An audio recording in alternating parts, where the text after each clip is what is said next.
Have you ever wondered what makes us, Homo sapiens, so special? For millions of years, Earth was home to many different human species. There were the sturdy Neanderthals in Europe, the mysterious Denisovans in Asia, and the tiny Homo floresiensis, the hobbits of Indonesia. Yet today, only we remain. We've walked on the moon, built cities that touch the sky, and connected the entire globe. So, what happened? How did one species of upright ape go from being just another animal in the food chain to the undisputed ruler of the planet? It's a story of survival, innovation, and a few lucky evolutionary rolls of the dice. Today, we're diving deep into the biological traits that gave our ancestors the ultimate edge. This isn't just a history lesson, it's the story of us. Let's rewind the clock about 300,000 years. The world was a tougher, wilder place. Our earliest Homo sapiens ancestors in Africa weren't at the top of the food chain. Far from it. They were made-to-love the packed predators, just as likely to be hunted by a saber-toothed cat as they were to hunt a gazelle. So, what was our secret weapon? It wasn't brute strength. A Neanderthal could have easily won an arm wrestling match against one of our ancestors. It wasn't sharp claws or fangs. Our advantage was something far more subtle, and it started with our bodies. One of our first superpowers was endurance running. Look at our anatomy. Long legs, springy tendons in our feet like the Achilles tendon, and a fantastic ability to sweat. Unlike most mammals that have to pant to cool down, we have millions of sweat glands. This means we could run for incredibly long distances under the hot sun without overheating. Our ancestors couldn't outsprint a deer, but they could outlast it.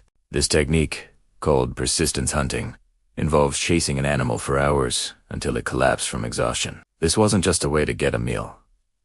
It was a game changer. It provided a reliable source of high-energy protein and fat, the very fuel needed to power our most valuable asset, our brains. And let's talk about that brain. The human brain is an evolutionary masterpiece, but it's also incredibly expensive. It makes up only about 2% of our body weight, but consumes a whopping 20% of our energy when we at rest. That's a huge investment.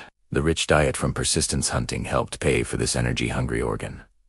But it wasn't just about size. The key was how it was wired. A significant development was the expansion of the prefrontal cortex, the part of the brain right behind your forehead. This is our mental command center, responsible for planning, complex decision-making, and abstract thought. While other human species had large brains, it seems ours were structured differently, allowing for a new level of cognitive flexibility. This unique brain wiring gave us another incredible advantage.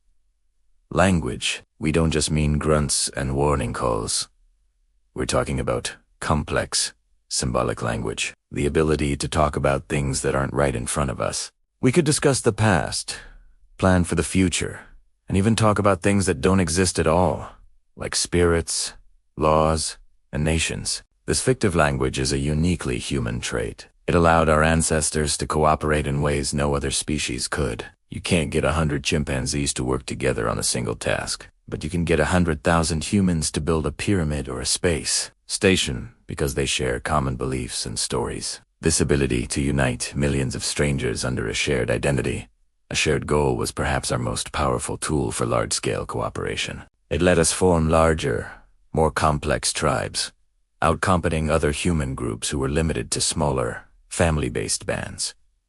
Our biological toolkit also included incredibly dexterous hands. Sure, other primates have opposable thumbs, but the human hand is a marvel of precision. Our ability to bring the tip of our thumb to each of our other fingertips gave us an unparalleled grip. This allowed for the creation and use of much more sophisticated tools. We went from simple hand axes to delicate needles made of bone, fine projectile points for spears, and eventually, the bow and arrow. This wasn't just about making better hunting weapons. With fine needles, our ancestors could sew together tailored clothing from animal hides. This meant they could stay warm and survive in colder climates, pushing into territories previously dominated by cold-adapted species like the Neanderthals. Better tools meant a more diverse diet, better protection, and the ability to adapt to almost any environment on Earth.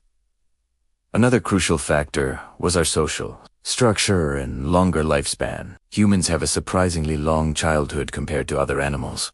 This period of dependency seems like a weakness, but it's actually a strength. It allows for an extended period of learning, where complex skills, knowledge, and culture can be passed down from one generation to the next. The presence of grandparents, a phenomenon known as the grandmother hypothesis, was also vital. Older non-reproducing members of the group could help with childcare and foraging, freeing up younger adults to focus on hunting and other tasks. They were also living libraries, repositories of knowledge about medicinal plants, water sources, and how to survive rare events like droughts or floods. This intergenerational transfer of knowledge created a cumulative culture, where each generation could build upon the innovations of the last, leading to an exponential growth in technology and social complexity. So, around 70,000 years ago, something we call the cognitive revolution happened. Armed with a flexible body built for endurance, a uniquely wired brain capable of abstract thought, a complex language for mass cooperation, and hands that could craft intricate tools, Homo sapiens began to spread out of Africa. This wasn't the first time human species had left the continent, but this time was different.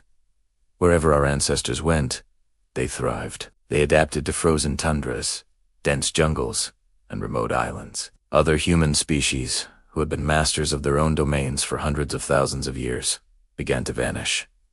What happened to them? The debate is still open.